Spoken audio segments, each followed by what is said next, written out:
When I was about 26, my daughter was about 3. We lived by ourselves in a duplex row home. It was a nice sized 3-bedroom house. I'm hearing impaired and wear hearing aids. So I had one of those video cameras you put in your child's room, so you can hear and see them. Being she's my only child, she would play in her room a lot of times, while I would either be cleaning or watching TV downstairs. She had this really cute little table and with 4 chairs. She was big into playing with her dolls and teacup set. She would always talk and carry full conversations with them. Not thinking anything of it, she would do this daily. Figured she just had an overactive imagination. She was really smart for her age and talked with a very advanced vocabulary. She would always talk about a little girl named Ashley when she was playing by herself.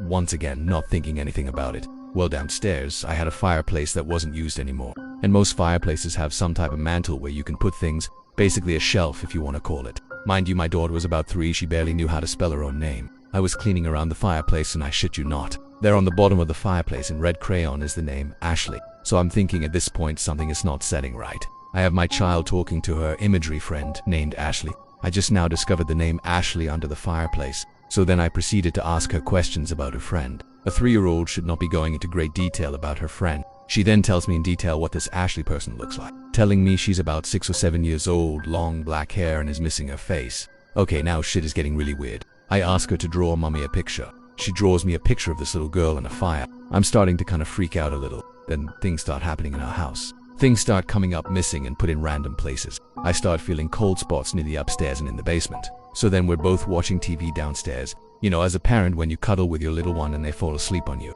I'm half asleep and I shit you not, I am paralyzed, I can't move. I see this image of the little girl my daughter's been telling me about for months. Red dress, long black hair, and her face is literally burnt. I'm frozen in fear and I have my daughter dead asleep on my chest. I finally have enough courage and control to tell this little girl, you don't belong here, go into the light and go home to God.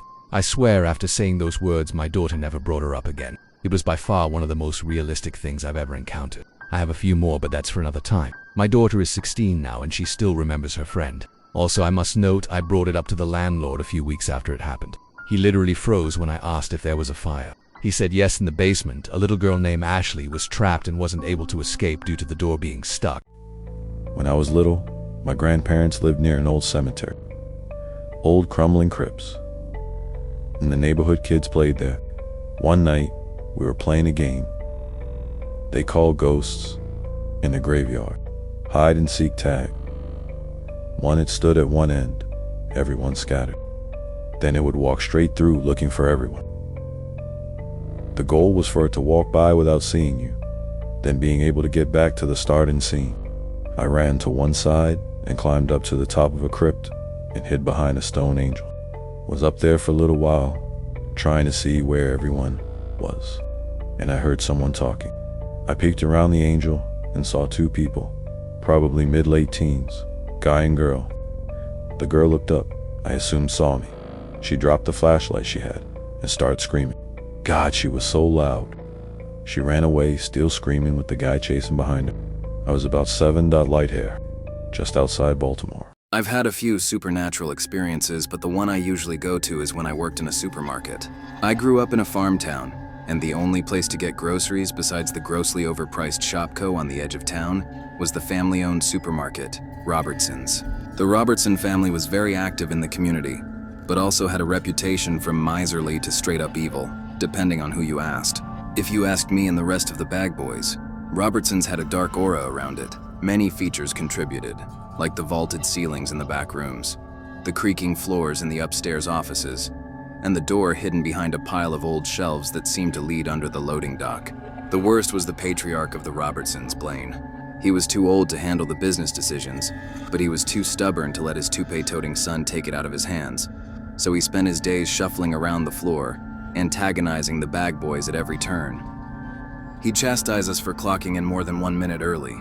He'd chastise us for standing at the clock with a minute left in our shift. He'd chastise us for our laziness the second we weren't actively moving items.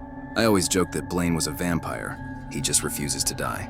Why else is there never a call over the intercom for kids who lost their parents? One night my suspicions were reinforced.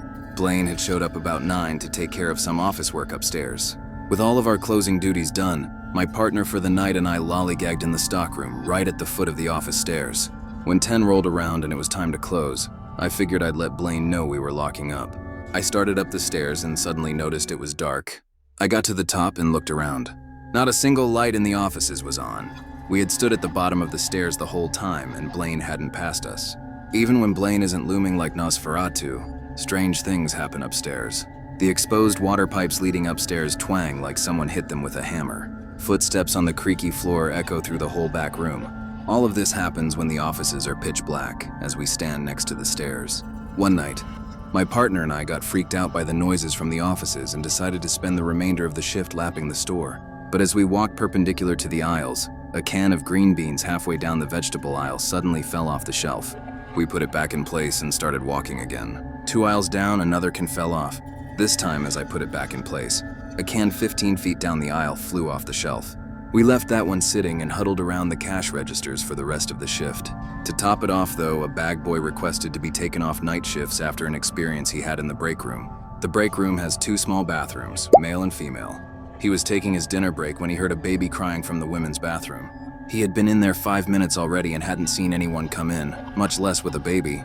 He endured the crying for 5 more minutes before he got concerned and knocked on the door. Repeated knocks and questions got nothing back, except for the non-stop bawling. He was finally convinced something had happened to the mother and cracked the door open. The room was dark and empty. One time I was on a family vacation down at the ocean. We had rented a house and were staying there. It was late at night, and I had been sharing a room with my sister. She was sleeping in the bed next to me. I was on my phone and minding my own business. I began to feel uneasy out of nowhere and began to hear a knocking on the wall right next to me. I started to feel really scared and the knocking grew louder. I looked out the window and saw nothing. I even got up and walked into the room next door where the knocking was coming from, and I saw nothing in that room. When I returned back into my room, the knocking had stopped. I woke up my sister and asked if she had heard any of the knocking, and she told me no. I was terrified and slept with my sister in her bed for the rest of the night. Father-in-law woke up and saw his dog from his childhood sleeping at the foot of the bed. His bed was magical because if you had symptoms of a cold or something coming on and slept in that bed, you would wake up without any symptoms afterwards. When our son was maybe 10 months old, we were staying at their house and sleeping in the 2 bedrooms upstairs. One day, while my wife and I were downstairs watching television, we heard our son running through the hallways upstairs. As he couldn't get out of the crib at that time, we ran up to see what was going on. He was sound asleep.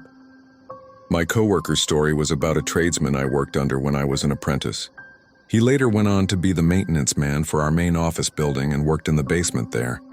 One night, a year or so after he had passed away, a new guard was patrolling the building at around 3 a.m. and was lost. She said that a guy working in the building gave her directions on how to get out of the building.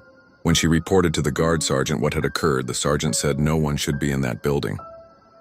When she gave a description of the guy who gave her directions, he pulled out an ID from his desk and asked if that was him. She said yes, it was my former coworker. I asked the guard about this later and she told me, "I know what I saw." I've told this on Reddit before, but it's one I very rarely tell in person because people invariably don't believe me. When I was 20, I visited a town in Italy that has a medieval tower that you can climb. My girlfriend didn't want to, so I went up on my own and was the only person at the time doing so. It was a hot, sunny day when I entered the tower. There was a flight of stairs that wound around the edge of the tower and no windows. Climbing the tower took at the very most 5 mins. At the top of the stairs, there was a ladder and a trap door that opened up onto the roof of the tower. When I opened it, I found the weather had changed dramatically and was overcast and threatening. I forget if there was thunder or not, but I was genuinely concerned about lightning. Being at the top of a tall tower in that weather, I cautiously climbed out onto the roof just to have a quick look before going straight down. The roof was surrounded with a sort of metal cage of bars that were presumably intended to prevent anyone falling jumping off the tower. I heard some thunder and saw electricity arc between some of the bars, not a blinding lightning strike, just arcing. I decided that the tower was imminently going to be struck and descended as quickly as I could. At the bottom, I was surprised to find the weather was again sunny with a clear sky. My girlfriend could tell I was shaken and was amazed when I told her I thought that maybe there had been lightning. The weather hadn't changed at all whilst I'd been up the tower and had remained sunny and clear. I'm very much a skeptic when it comes to the paranormal. I'm not religious, and I've had no other weird experiences like this. In short, I'm not your stereotypical spooky things happen to me kind of person. And yet I've no explanation for this. I've tried since to figure out which tower it was. I spent a couple of summers traveling around southern Europe and climbed a lot of old towers. And I'm fairly sure it was the Torre Grossa in San Gimignano. It doesn't have a cage around the top, but there is a metal cage around the bells, and that must be what I remember.